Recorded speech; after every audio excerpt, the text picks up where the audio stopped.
이 시간에 읽은 척 책방.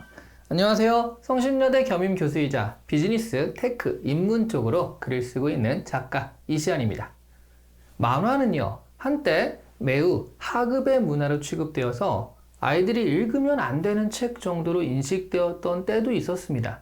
하지만 팝아트 같은 것을 보거나 최근에 NFT 아트를 보면 이게 만화인지 예술인지 헷갈리는 작품들이 종종 있죠.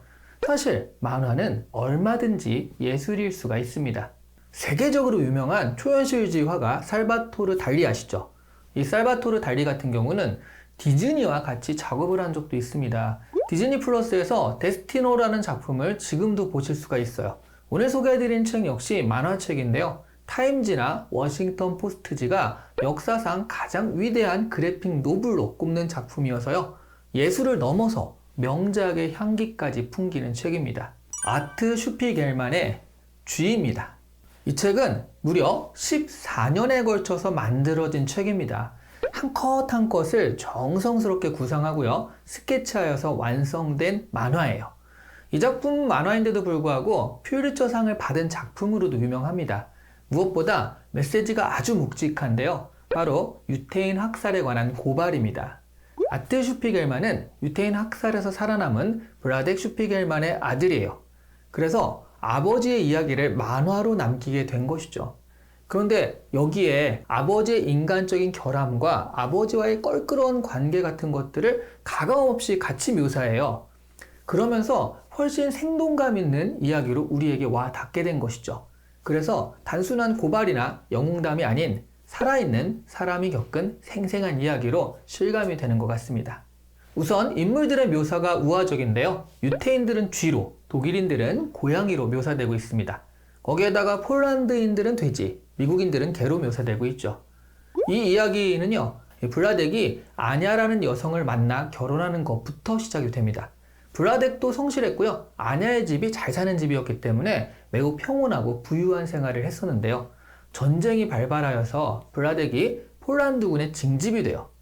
그러다가 전쟁포로가 되어 고초를 겪다가 구사일생으로 간신히 집으로 돌아오게 되는데요. 하지만 진짜 이야기는 이제부터죠. 문제가 나치가 점점 승기를 잡아가기 시작을 하거든요. 그러면서 유태인을 본격적으로 잡아가고 탄압하기 시작합니다. 블라덱 집안도 은신처에 숨어 있다가 결국 걸리게 돼요. 그래서 아우슈비츠로 끌려가게 되는데요. 여기까지가 1부의 내용입니다. 2부는 아우슈비츠에서 이야기가 시작이 됩니다. 수용소의 처참한 생활과 거기서 살아남기 위해 이루어졌던 비인간적인 일상이 적나라하게 나오고 있죠.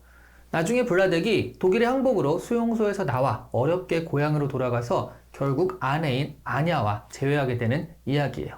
이렇게 큰 스토리만 이야기하니까 조금은 평범한 느낌인데요. 이 책은 스토리보다는 오히려 개별 에피소드들, 그러니까 탄압받던 모습, 수용소에서의 생활 같은 것들을 보아야 되는 책이라고 할 수 있어요. 예를 들어 제가 와, 어떻게 이럴 수가 있지? 하고 좀 분노했던 장면 중에 하나는요. 수용소의 독일군 경비병이 지나가는 유태인의 모자를 이렇게 빼가지고 멀리 집어던져요.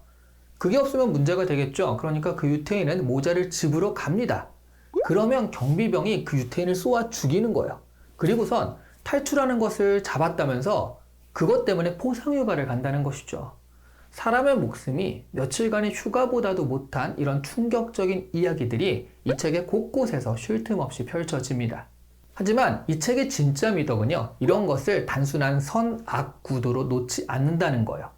그들은 원래 악하니까 그래 라고 간단하게 치부하는 것이 아니라는 거죠. 이 책은요, 아트 슈피겔만이 아버지 블라덱의 회상을 들으면서 그 이야기들을 책으로 만드는 과정 그 자체도 그대로 담아내고 있어요. 그러면서 지금 아버지의 괴팍한 성격이나 문제들이 그대로 같이 노출이 되거든요.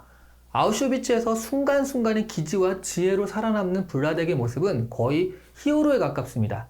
그런데 지금 현재를 살고 있는 노인 블라덱의 모습은 실제 생활인으로서 그냥 이상한 노인인 거예요. 물론 수용소의 경험들이 그를 그런 성격으로 만들었을 수는 있는데 노골적으로 검둥이라면서 흑인에게 모욕을 가하고 인종차별을 하는 모습도 나오거든요. 독일인들에게 유태인이라는 차별을 받아서 그 고생을 한 사람이요, 굉장한 인종차별주의자라는 거예요. 그러니 독자들이 무조건적으로 주인공에게 감정을 이입해서 보기도 힘듭니다. 단순하게 선과 악의 대결에서 선이 이기는 이야기가 아닌 거죠. 때로는 선도 되고 악도 되는 복합적인 인간이 전쟁이라는 지옥에서 생존하는 이야기인 것입니다. 그러면서 인간을 선과 악이 아닌 그냥 인간 그 자체에 집중해서 생각하게 만들어요. 인간성이란 과연 무엇인가 하고요. 인간성이란 무엇인가 하는 거창한 문제를 논하기 전에요. 단순하게 다른 사람을 존중하고 그 존중하는 만큼 자신도 존중받는 것이 인간들 사이의 관계라고 할 수 있잖아요. 그런데 전쟁 같은 특수한 상황에서는 그 존중이 사라지게 됩니다. 사실 전쟁이라는 극한 환경은 단순히 존중이 사라지는 것이 아닌 혐오와 차별 같은 인간의 악함을 끌어내는 작용도 하는 거죠. 저는 사실 이 책을 보면서 유태인의 스스로를 대입해 보는 것이 아니라 내가 만약 징집된 독일 병사였고 이런 상황 속에서 수용소를 지켜야 하는 임무를 받은 사람이라면 어떻게 했을까를 생각하게 되었거든요. 유태인을 쏘고 휴가를 가는 정도까지는 안 했겠지만 그렇다고 이런 행동이 부당하다며 상관에게 문제 제기를 하며 적극적인 비판을 하지도 못했을 것 같습니다.